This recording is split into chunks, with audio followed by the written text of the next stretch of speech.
ఏ tiffin అయినా సరే దాంట్లోకి పర్ఫెక్ట్ కాంబినేషన్ లేకపోతే తినలేము కదండీ. అలాగే పూరీలోకి కూడా కర్రీ అనేది బాలేకపోతే అస్సలు కర్రీ అనేది తినాలనిపించదు. అలాంటి పూరీలోకి పర్ఫెక్ట్ కాంబినేషన్ పూరీ కర్రీ ఎలా చేయాలో చూసేద్దాం రండి. ముందుగా ఒక ప్యాన్ పెట్టుకుని అందులోకి 3 టేబుల్ స్పూన్ ఆయిల్ యాడ్ చేసుకుని హీట్ చేసుకోండి. హీట్ అయిన తర్వాత 2 టేబుల్ స్పూన్ పచ్చెనపప్పు, 1 టేబుల్ స్పూన్ మినపప్పు, అలాగే హాఫ్ టీ స్పూన్ జీలకర్ర వేసి కొంచెం ఫ్రై అవ్వాలండి. కొంచెం గోల్డెన్ కలర్ వచ్చిన తర్వాత కొంచెం తురుముకున్న అల్లం చిన్న ముక్క సరిపోతుంది.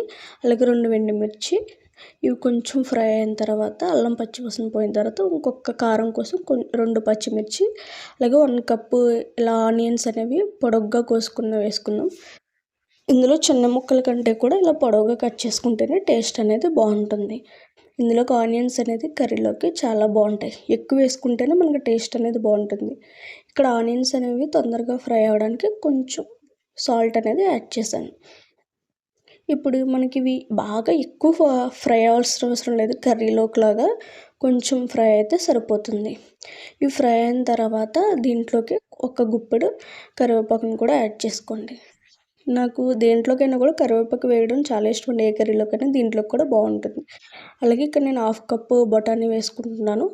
మీరు గట్టి బఠానీ లాంటిది అయితే కనుక కొంచెం ఉడకబెట్టుకోవడం బెస్ట్.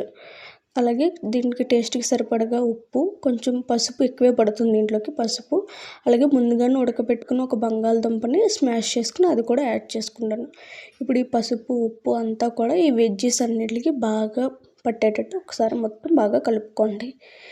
ఇప్పుడు మన ఈ గ్రేవీ ఉడకడం కోసం నేను ఇక్కడ 1.5 గ్లాస్ వాటర్ అనేది యాడ్ చేసుకుంటున్నాను దీంట్లోకి. మీరు కన్సిస్టెన్సీని బట్టి వాటర్ యాడ్ చేసుకోండి. 3 గ్లాసెస్ వాటర్ కూడా యాడ్ చేసుకునే వాళ్ళు ఉంటారు, మీ ఇష్టం.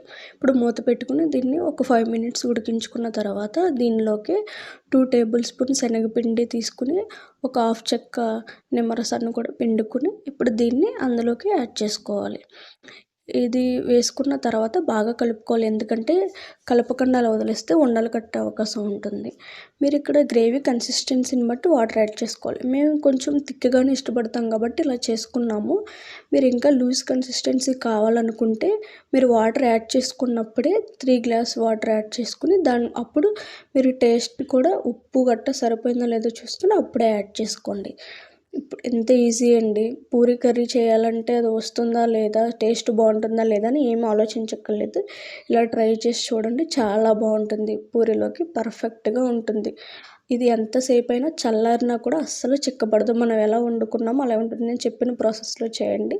మీకు ఈ రెసిపీ నచ్చినట్లయితే కనుక లైక్ చేయండి. అలాగే మీ ఫ్రెండ్స్ అండ్ రిలేటివ్స్కి కూడా షేర్ చేయండి. మరిన్ని ఇంట్రెస్టింగ్ వీడియోస్ కోసం మన ఛానల్ని ఫాలో అయ్యి సబ్స్క్రైబ్ చేసుకోండి.